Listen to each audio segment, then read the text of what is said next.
Assalamualaikum warahmatullahi wabarakatuh.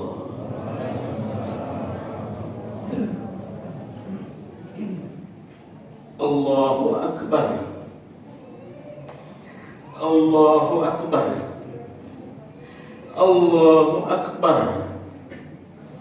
Allahu Akbar. Allahu Akbar.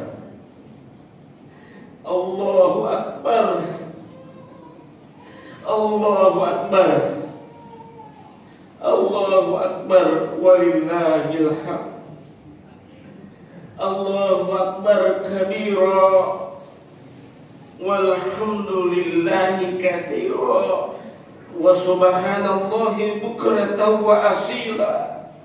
La ilaha illallah wallahu akbar. Allahu Akbar walillahil hamd. Alhamdulillah.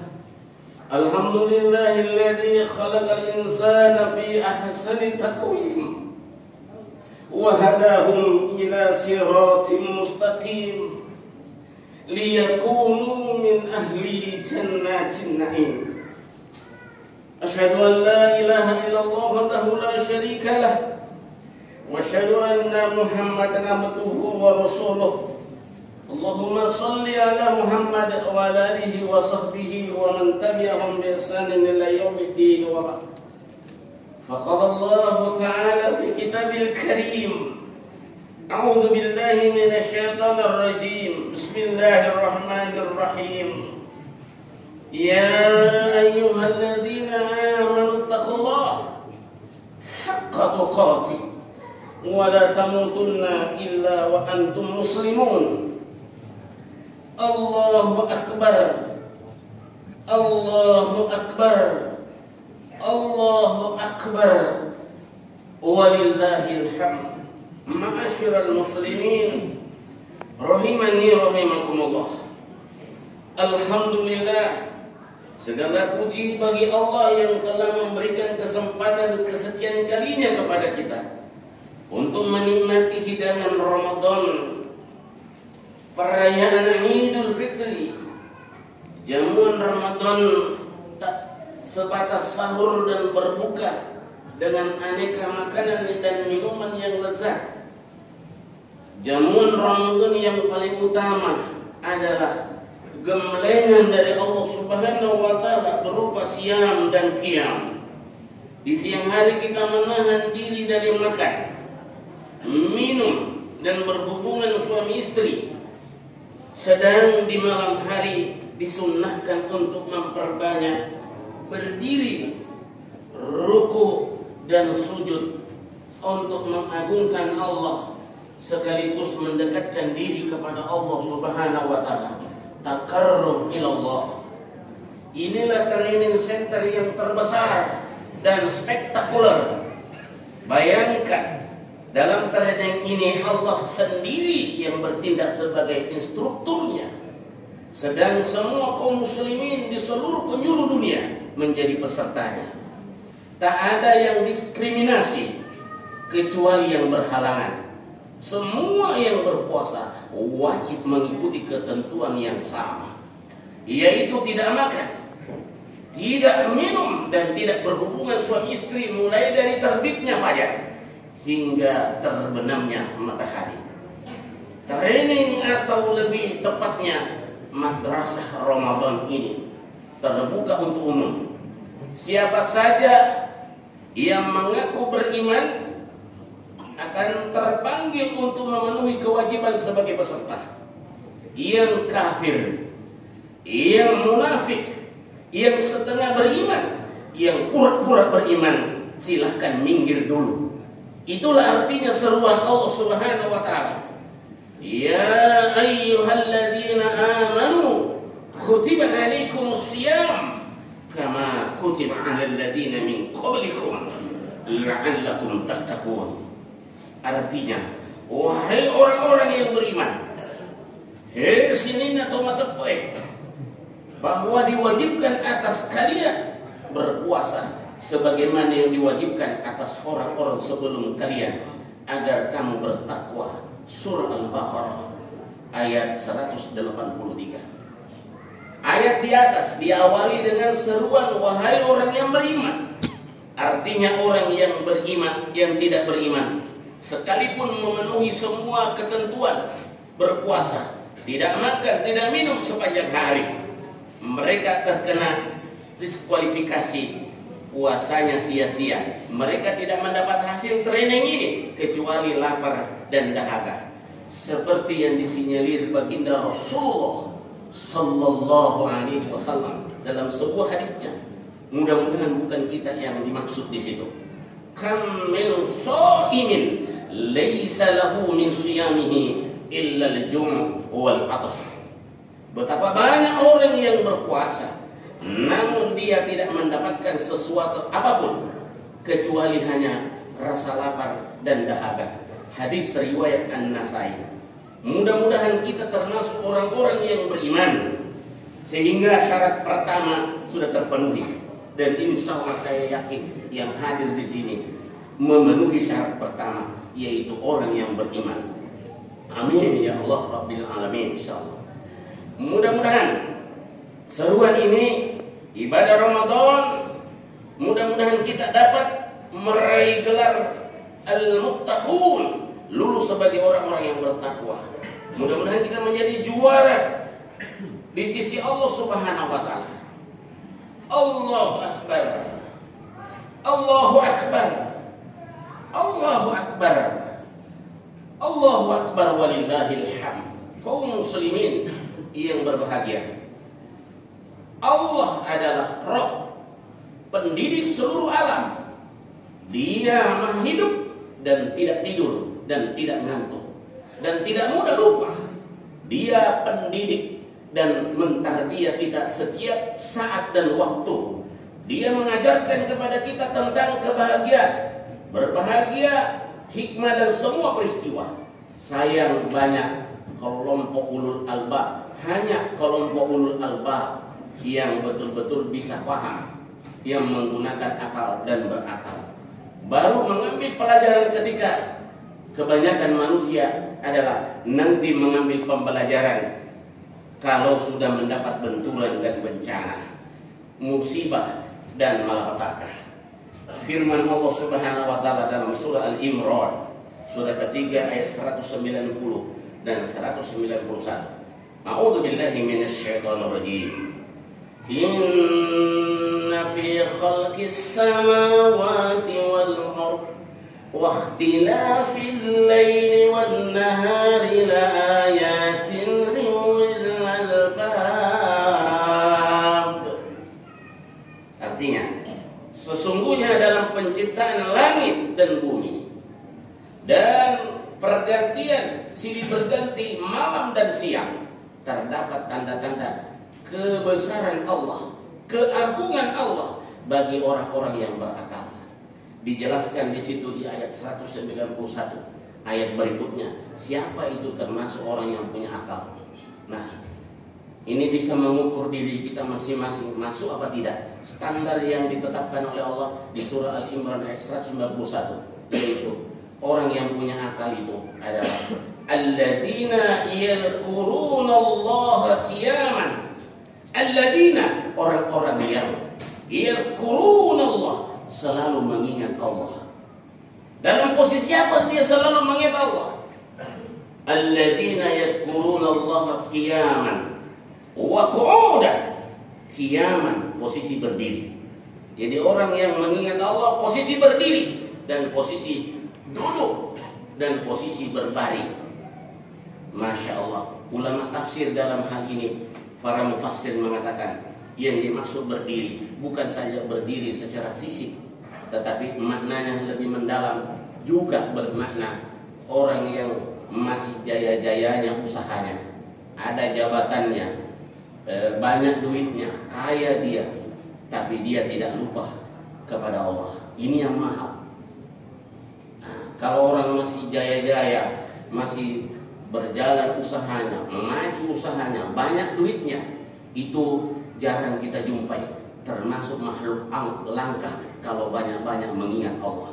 Banyak yang lupa daratan. Masya Allah, Masya Allah.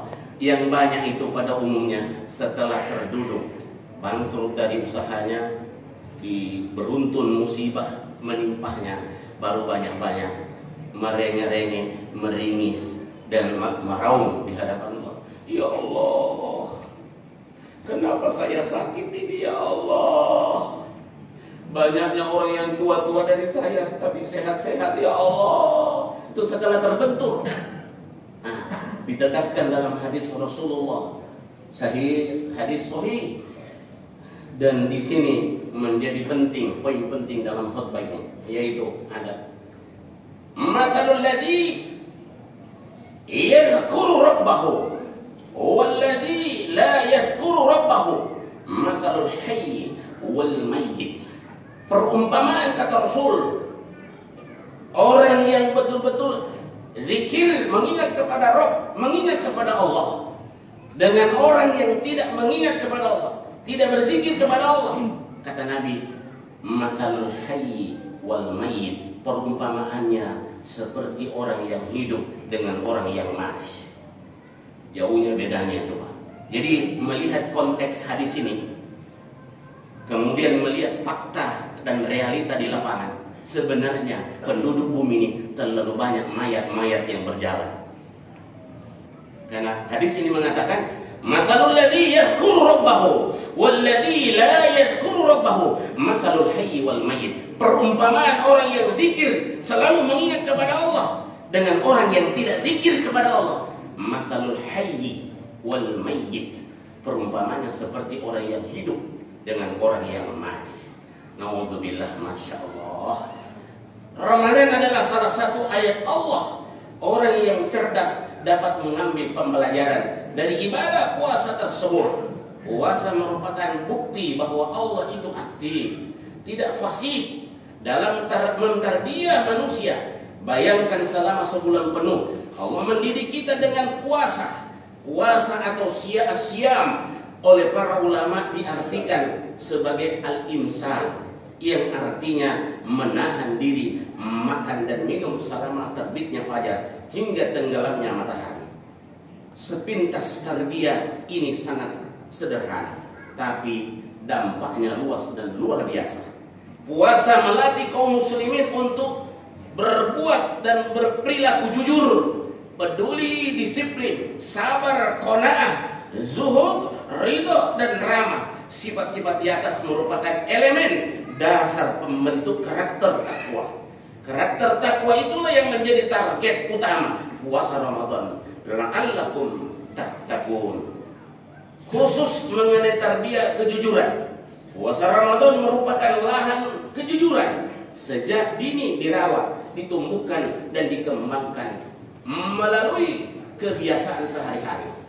Kebiasaan membentuk habit, sedang habit membentuk karakter, sedang karakter membentuk kepribadian. Mari kita perhatikan, musuh pertama orang yang mulai belajar berpuasa adalah bohong.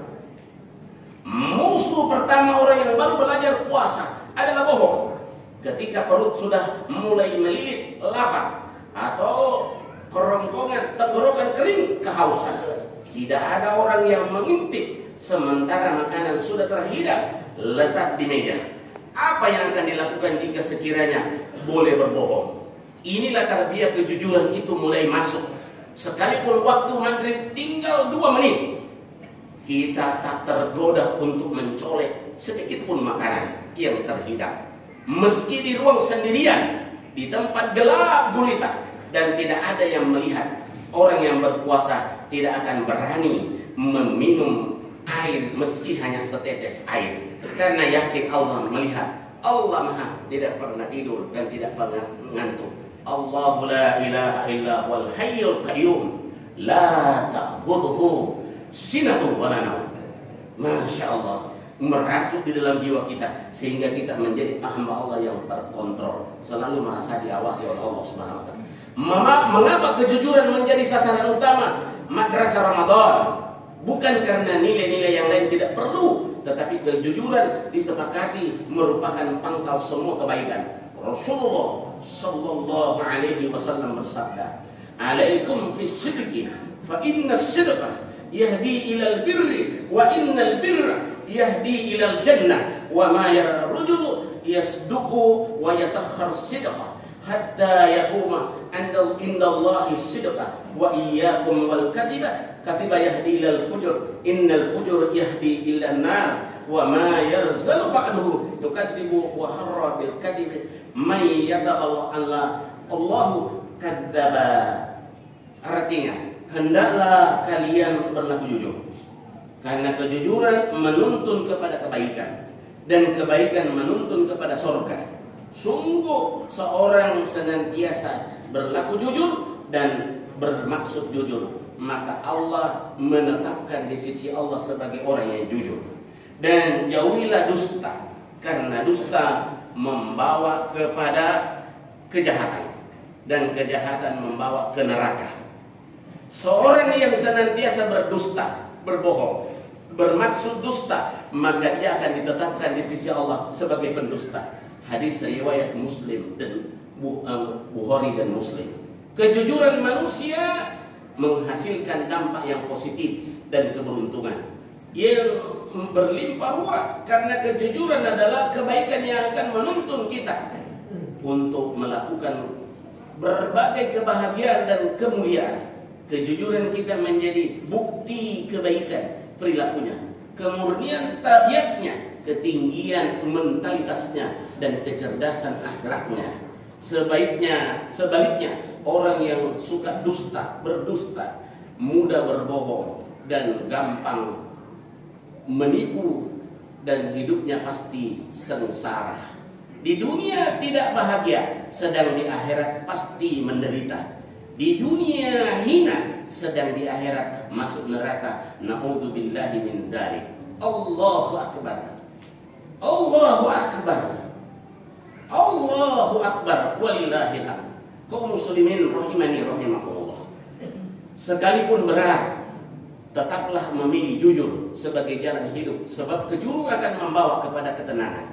Apalah artinya citra positif, harga diri, status sosial yang dibangun atas kedustaan? Apalah artinya ketenaran yang dibangun di atas kepalsuan? Apalah artinya kemuliaan dan kewibawaan dibuat-buat? Semua yang tidak jujur akan mudah hilang dan sirna, meski ditutupi dengan narasi-narasi yang menarik dan argumentasi ilmiah.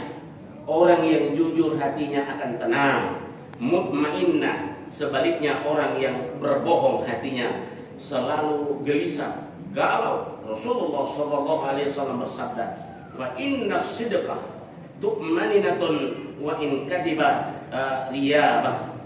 Sesungguhnya kejujuran itu mendatangkan ketenangan, sedangkan dusta mendatangkan kebimbangan. Hadis riwayat Tirmizi. Orang yang berbohong selalu dihantui oleh kebohongan. Hidup tidak tenang, merasa dikejar-kejar oleh bayangan kebohongannya sendiri. Mereka takut suatu saat kebohongannya terbongkar, sehingga satu kebohongan harus ditutupi 10 kebohongan, dan 10 kebohongan selalu ditutupinya 100 kebohongan, dan seterusnya. Sehingga mereka takut terungkap kebohongan, sehingga dipermalukan oleh ulah perbuatannya sendiri. Untuk itu, jadilah orang yang jujur. Jujur pada diri sendiri, jujur kepada orang lain, jujur kepada anak, kepada orang tua, kepada suami dan kepada istri, jujur kepada atasan, jujur kepada bawahan, jujur kepada rakyat kebanyakan. Dan hindari berdusta, sekalipun dusta itu mudah dilakukan. Allah wanti-wanti agar kita senantiasa jujur. Allah berfirman di surah At-Taubah, surah ke-9 ayat 119. Ya ayyuhalladzina amanu taqullaha wa kunu ma'as-shadiqin. Wahai orang yang beriman, bertakwalah kalian kepada Allah dan hendaklah kamu bersama orang-orang yang jujur dan benar.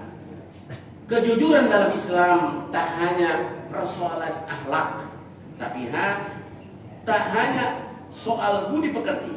Kejujuran itu persoalan ajaran yang paling asas, yaitu akidah. Jadi menyangkut masalah keimanan. Orang yang tidak jujur berarti mencederai akidahnya sendiri. dalam kitab Al-Mu'atta, kumpulan hadis-hadis yang dihimpun Imam Malik, disebutkan bahwa para sahabat bertanya kepada Rasulullah, "Wahai Rasulullah, apakah seorang mukmin bisa menjadi pengecut?" Beliau menjawab, "Iya." Lalu beliau ditanya lagi, "Apakah orang mukmin bisa menjadi kikir?" Beliau menjawab, "Iya."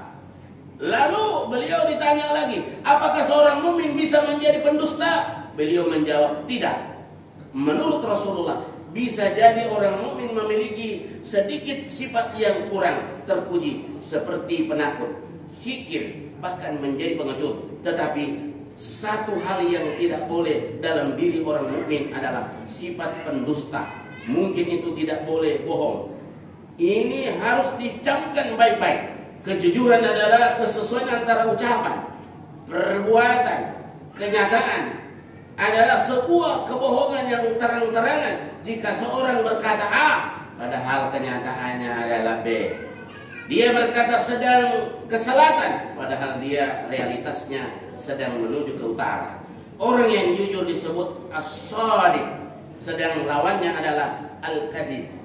Orang yang jujur mempunyai kesesuaian antara batin dan kemudian zahir, antara yang disembunyikan dan dinampakkan, antara yang dipikirkan dengan kenyataan. Orang yang jujur mustahil menyembunyikan niat jahatnya dengan berpura-pura baik secara penampilan. Penampilannya kadang-kadang musang berbulu domba, istilahnya. Kita semua harus waspadai kebohongan, karena kebohongan dapat mengantarkan melakukan pada kekufuran, kemunafikan, dan keluar dari Islam secara perlahan-lahan. Lagi-lagi kebohongan bukan persoalan sederhana. Kebohongan itu masuk dalam persoalan keimanan dan akidah. Allah mengingatkan, "Innama yaftaril kadhiban alladzina la yu'minuna bi ayatillah wa ulaika humul kadhibun." Sesungguhnya yang mengada-ngada kebohongan hanyalah orang-orang yang tidak beriman pada ayat-ayat Allah, dan mereka itulah pembohong. Quran surah An-Nahl ayat 105. Melalui khutbah kali ini saya kembali mengingatkan bahwa kebohongan adalah jembatan menuju neraka. Sekali lagi, kebohongan dan dusta itu adalah jembatan menuju ke neraka. Oleh sebab itu, seluruh upaya dan potensi yang kita miliki berupaya sehingga betul-betul kita terhindar dari kebiasaan dan merawat yang namanya kebohongan. Jauhi sejauh-jauhnya kebohongan, karena kebohongan sedikit pun tidak membawa keuntungan. Allahu Akbar, Allahu Akbar, Allahu Akbar, walillahil hamd. Ikhwani kaum muslimin rahimani rahimakumullah. Kita harus yakin, seyakin-yakinnya, bahwa kebohongan bukan anak tangga menuju kesuksesan dan kebahagiaan. Bohong bukan jalan pintas akan menyelesaikan masalah yang rumit. Justru sebaliknya, kebohongan akan menimbulkan masalah baru yang lebih pelik dan rumit. Jalan terbaik ketika menghadapi masalah pelik dan jalan buntu adalah tawakal kepada Allah dan memperbaiki niat. Jangan-jangan niat kita ini yang salah. Luruskan niat dan bertawakal kepada Allah, kepadanya. Sekali lagi, jangan menambah masalah dengan berbohong. Yang ingin kami ingatkan, kita harus mempunyai komitmen yang kuat, tekad yang kuat agar tidak berbohong. Jangan sekali-sekali meremehkan kebohongan kecil. Bisa jadi kebohongan kecil justru merupakan batu kerikil yang menjatuhkan marwah dan martabat kita. Jangan menjadikan kebohongan dalam canda dan gurauan kita. Khawatir perilaku negatif ini kelamaan menjadi habit dan kebiasaan sehari-hari. Belum puas kalau belum berbohong. Rasulullah bersabda, "Inna za'imma bi baiti fi rabatil jannah lima tarakal mai'al in kana muhikka wa li baiti fi wasatil jannah liman tarakal kadhiba wa in kana mariha." Aku yang menjamin sebuah rumah di tepi surga bagi siapa yang meninggalkan al-mirah atau berdebat sekalipun benar. Dan aku yang menjamin sebuah rumah di tengah surga untuk siapa saja yang meninggalkan kedustaan meskipun dia bercanda. Hadis riwayat Abu Dawud. Tugas utama kita, baik sebagai ibu atau bapak, demikian seorang guru, adalah memberikan pendidikan terbaik, teladan yang mulia, serta mendorong anak-anak untuk selalu berbuat jujur. Kita harus memberi peringatan yang keras tentang konsekuensi-konsekuensi yang akan terjadi di dunia dan di akhirat bagi pelaku pendusta. Berikan motivasi yang kuat agar anak-anak kita senantiasa berbuat jujur. Sampaikan bahwa dalam setiap kejujuran Allah menyiapkan pahala yang besar. Al-Quran menjelaskan, qala Allahu hadza yauma yanfa'us sidqa shadiqin sidquhum lahum jannatun tajri min tahtiha al-anhar khalidina fiha abada radhiyallahu anhum wa radu an dzalikal fawzul azim. Inilah saat orang yang benar memperoleh manfaat dan kebenarannya, mereka memperoleh kebenarannya dan mereka kekal di dalamnya selama-lamanya di surga. Allah ridho kepada mereka dan mereka ridho kepadanya. Itulah kemenangan yang agung, yang besar. Surah Al-Maidah ayat 119. Jamaah rahimani rahimakumullah, mari kita didik anak-anak kita sejak kecil agar memilih karakter jujur dan menjauhi kebiasaan berbohong. Insya Allah mereka akan menjadi generasi yang soleh, mandiri dan tangguh. Mari kita bina generasi muda berkepribadian jujur agar kelak saat menjadi pemimpin yang jujur, tidak suka berbohong dan mengingkari janji.